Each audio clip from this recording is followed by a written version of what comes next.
Hello friends, मेरा नाम प्रदीप कुमार है और मैं आज को आपको एक लेसन पढ़ाने जा रहा हूँ जिसका नाम डाइस है। आई होप आपको समझ में आएगा, आप इससे सीखेंगे। ऐसे क्वेश्चन प्राय एसएससी, रेलवे एग्ज़ाम और अन्य एग्ज़ाम में आते हैं और पूछे जाते हैं, तो आप इससे एक नंबर अपना कंफर्म कर सकते हैं। चलिए आइए, आज हम पढ़ते हैं नया लेसन जिसका नाम है डाइस, जिसे हिंदी में पासा कहते हैं। पासा कई प्रकार के क्वेश्चन में आते हैं। कभी एक सिंगल पासा दे रखा होता है, आपको उससे पूछे जाते हैं कि उसमें अंक, उसके पीछे का अंक क्या होगा। तो उसमें कई प्रकार होते हैं पासे के, तो हम इसके कई प्रकारों में पहले प्रकार पर चर्चा करेंगे जिसका टाइप 1 है। जब हमें प्रश्न में एक ही पासा दिया हो,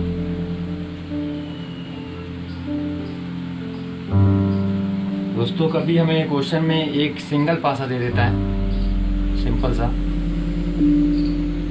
एक सिंपल सा क्वेश्चन पूछ लेता है कि 3 के पीछे क्या होगा, 3 के पीछे क्या होगा, पीछे क्या होगा। उसी तरह दूसरा इसका क्वेश्चन हो सकता है कि 2 के पीछे क्या होगा, पासे के 2 के पीछे क्या होगा। जिसके सामने की सतह पे 2 तो दिखाई दे रहा है, उसकी पिछली सतह पे क्या दिखाई देगा, कौन सा अंक होगा। उसी तरीके से 4 के पीछे कौन सा अंक होगा। ऐसे क्वेश्चन पूछते हैं। तो बस इसके लिए आपको ज़्यादा दिमाग नहीं लगाना है, आपको ये जानना है कि इसके जो ऊपरी सतह पे जो अंक दिख रहा है और उसके जो पीछे की सतह होगा, उन दोनों की सम जो होगा वो 7 होगा। तो हम इसको इस तरीके से लिख सकते हैं कि पासे के आगे तथा पीछे के अंकों का योग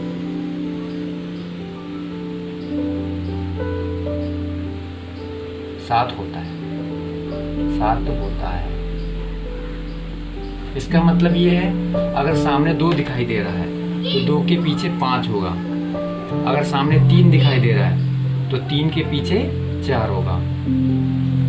सॉरी, अगर ये दिख भी रहा है 4, तो क्योंकि दोनों पासे एक साथ नहीं दिख सकते तो इसे हम ये 1 मान लेते हैं, ठीक है। तो 3 के पीछे 4 होगा और इसी तरीके से 1 के पीछे क्या होगा, तो 1 के पीछे 6 होगा और 2 के पीछे क्या होगा, तो 5 होगा। तो इस तरीके से इन सभी को हम जोड़ लें।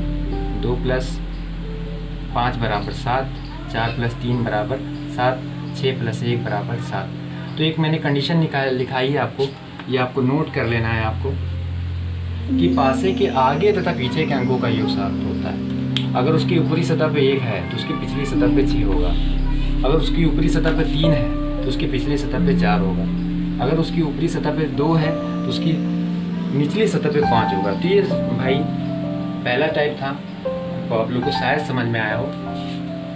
तो इस तरीके से क्वेश्चन, सिंपल से क्वेश्चन पूछे जाते हैं और इसके हल आप आसानी से कर सकते हैं। बस आपको याद रखना है कि पासे के आगे तथा पीछे के अंकों का योग 7 होता है, तथा कंडीशन भी याद रखनी कि जब टाइप 1 हो जिसमें सिर्फ एक ही पासा दे रखा हो। चलिए हम टाइप 2 पे बात करते हैं।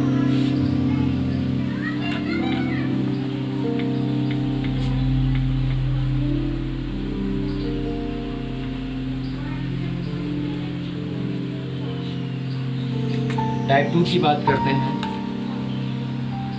जब हमें प्रश्न में 2 पासे दे रखे हों, 2 पासे दे रखे हों,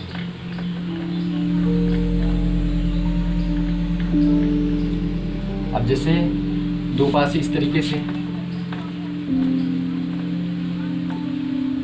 दे रखे हों आपको क्वेश्चन में,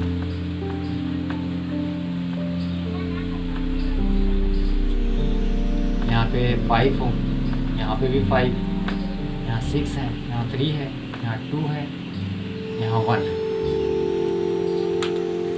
तो कंडीशन नंबर 1 दूसरा है, जब प्रश्न में 2 पासे दे रखे हों तथा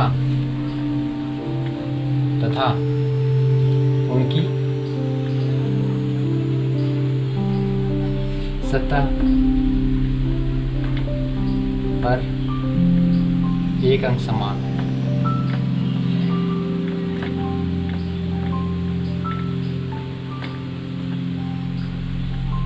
सतह मतलब कि इस सतह पे, ऊपरी सतह की बात कर रहे हैं, ऊपरी सतह पे कोई एक अंक समान हो, और ऐसी कंडीशन में जब ऊपरी सतह के एक अंक समान होते हैं तो ये इस तरीके से इसको मैचिंग कर लेते हैं। 6 को 2 से मैच कर लेंगे और 3 को 1 से मैच कर लेंगे। क्वेश्चन आपसे पूछ लेते हैं कि 6 के पीछे क्या होगा, तो 6 के पीछे आपका 2 होगा। 1 के पीछे क्या होगा, तो 1 के पीछे 3 होगा। ये आंसर हो जाएगा आपका। तो ये दूसरा टाइप था आपका, जब प्रश्न में 2 पासे दे रखे हों तथा उनकी सतह पर एक अंक समान हो सकता है यहाँ पे भी समान हो, 5 है, यहाँ अगर 6 है तो यहाँ पे भी 6 होता, और 2 अंक समान ना होते तो भी उनकी सतह समान होती, तो भी ये कंडीशन मैच करता। मतलब किसी एक सतह पे एक अंक समान है तो इस तरीके से आप उसको मैचिंग करके आंसर कर सकते हैं। चलिए आते हैं हम तीसरे नंबर पे, टाइप 3 पे।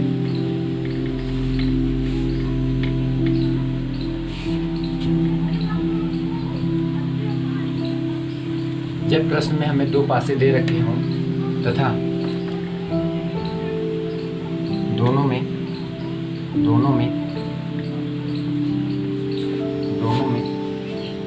2 अंक समान, 2 अंक समान, परंतु उनकी सतह ना समान हो, उनकी सतह ना समान हो। ये टाइप 3 था। जब हमें प्रश्न में 2 पासे दे रखे हों तथा दोनों में 2 अंक समान हो परंतु उनकी सतह समान हो, जैसे कि आप लोग देख सकते हैं ये कोई डाइस है,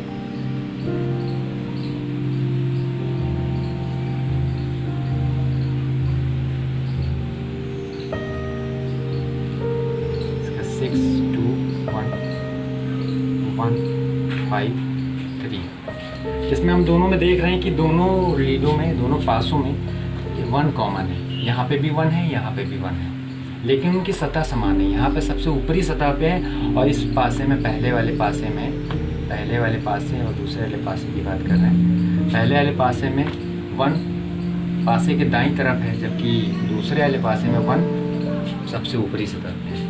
तो यही कोई कंडीशन भी है जब हमें प्रश्न में 2 पासे दे रखे हों तथा दोनों में 2 अंक समान हो, तो इसमें सिर्फ 1 अंक समान है, तो 1 अंक हमें ऐसा और ले लें जो समान बना दे इसको। यहाँ पे हम 6 कर लें, तो अब देखेंगे हम यहाँ 1 कॉमन हो गया और ये 6 कॉमन हो गया, यहाँ पे भी 1 कॉमन है और 6 कॉमन है, दोनों में 2 अंक समान हो गए लेकिन उनकी सतह समान नहीं है। तो ऐसी कंडीशन में जो अंक बच जाते हैं, ये 1 और ये 6, तो दोनों कॉमन है, 1 6 कॉमन है, बच गया 2 और ये 3, इसका मतलब 2 के पीछे 3 होगा। तो क्वेश्चन आपसे यही पूछते हैं कि 2 के पीछे क्या होगा या 3 के पीछे क्या होगा, ऐसा वो क्वेश्चन खुद बनाते हैं और आपको करने के लिए देते हैं, तो जो बच जाता है वही उसका अपोजिट हो जाता है।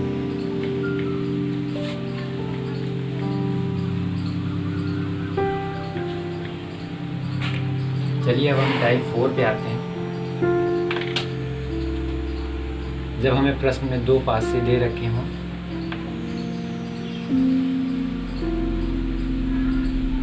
तथा दोनों में 1 अंक समान हो,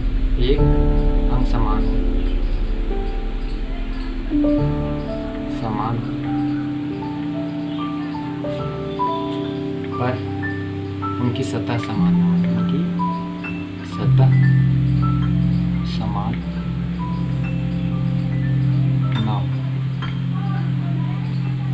चलिए इस पे हम देखते हैं। टाइप 4 में है दोस्त कि जब हमें प्रश्न में 2 पासे दे रखे हों तथा दोनों में 1 अंक समान हो पर उनकी सतह समान ना हो। ऐसी कंडीशन में हम क्वेश्चन को कैसे करेंगे, पहले हम देख लें, 2 पासे बना लें। 2 पासे हम इसे बना लेते हैं।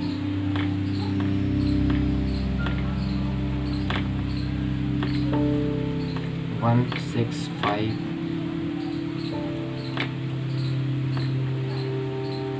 3 1 ये दे रखे हैं। अगर इन दोनों में हम देखें तो दोनों में एक अंक कॉमन मिल रहा है, यहाँ पे 1 कॉमन मिल रहा है, यहाँ पे भी 1 कॉमन मिल रहा है। तो ऐसा क्वेश्चन होगा तो आपसे पूछेंगे कि 3 के पीछे क्या होगा, 3 के पीछे का अंक क्या होगा। उसी तरह पूछ सकते हैं आपका 2 के पीछे क्या होगा।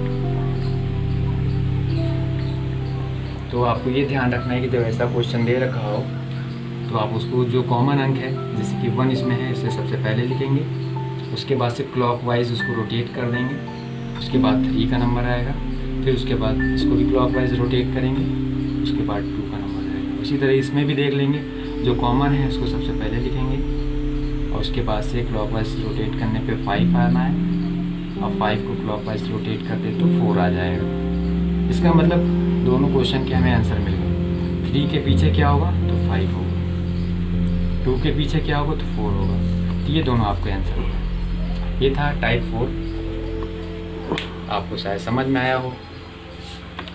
क्वेश्चन नंबर 5 या टाइप 5 पे आते हैं।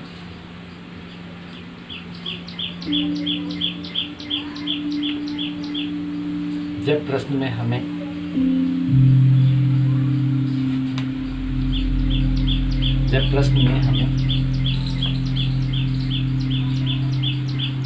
खुला पासा दिया हो, खुला पासा दिया हो,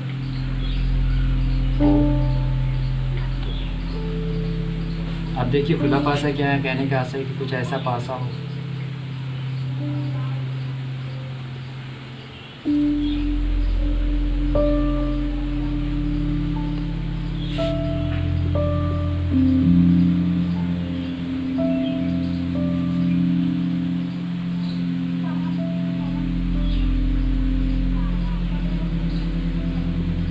कुछ ऐसा ओपन डाइस बना हो, तो उसमें आपसे पूछ दे कि 6 के पीछे क्या होगा, 6 के पीछे क्या होगा।